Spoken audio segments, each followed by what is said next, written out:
बकरी का बच्चा घास खाना शुरू करता है। साला इतना भूखा था कि नदी भी खा जाता है, लकड़ी का भी डिजाइन बना देता है। कैसे हो गया? जब वहाँ कुछ नहीं बचता तो तभी इसकी माँ आ जाती है और कहती है कि खाने को कुछ नहीं बचा है, अब घर चलो। तो यह बकरी का बच्चा नाराज हो जाता है। तभी यह पीछे की दीवार पर जोर से टक्कर मारता है। हे प्रभु। तो दीवार टूट जाती है और यह उस पार जाकर तभी बिल्ला इसे रोकता है और इसकी खाल चबा जाता है। यह पागल भेड़ का बच्चा 250 सालों से भूखा है। घपाचू के घर में घुसते ही सबसे पहले घर का फर्श खाता है, उसके बाद फर्नीचर भी सपाचट कर देता है और घपाचू की चड्डी भी खा जाता है। तुम्हें शर्म है? कुछ शर्म आया है? तंग आकर घपाचू इसे घोड़े पर बैठाकर हम संतोष पागल नहीं। लेकिन घोड़ा वापस आता है तो इसका चमत्कार हो चुका था। रुक, तेरे को बताते तेरी माँ की। घोड़ा भी गुस्से में भेड़ को घपाचू के ऊपर बैठाता है और जब यह वापस आता है तो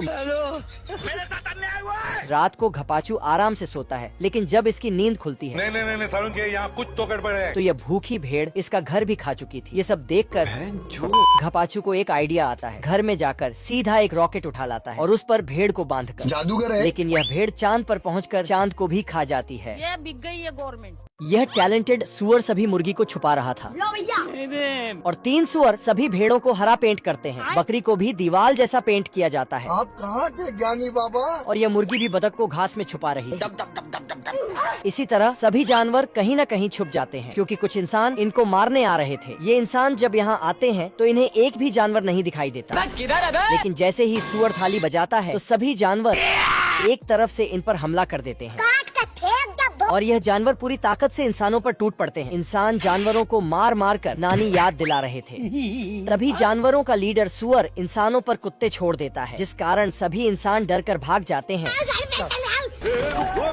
यह शुगर तो दारू पीकर जीत का जश्न मनाता है। देखो गाइस, ये घोड़ा थक जाता है तो आदमी को दूसरे घोड़े में ट्रांसफर कर देता है। लो भैया। आजा। फिर घोड़ा उसको अपने ऊपर बिठाकर बहुत स्पीड से दौड़ता है क्योंकि इस घोड़े के पास 12,000 HP का ये दुनिया का सबसे पावरफुल इंजन है। और तभी मौसम के साथ घोड़ा भी जवाब दे देता है, मतलब कि घोड़ा थक जाता है। हेलो। तो तुरंत कंपनी में फोन करके दूसरा घोड़ा का ऑर्डर देता है। तो आदमी फट से एक घोड़े को जाने को बोलता है, लेकिन ये साला एक नंबर का नालायक है, इसलिए आदमी इसको अच्छे से समझाकर लायक बनाता है। ठीक है, समझ गया। चल। फिर घोड़ा बाहर निकलकर थोड़ा योगा कसरत करता है। सिस्टम पार देंगे। तभी इधर से आदमी आता है तो ये घोड़ा अपना इंजन चालू करता है। फिर ये घोड़ा इस आदमी को उस घोड़े पे पार्सल कर देता है। आजा।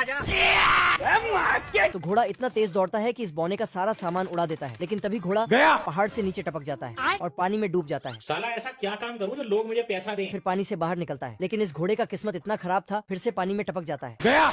तो अब आदमी ही उस घोड़े को घसीट कर पानी से बाहर करता है।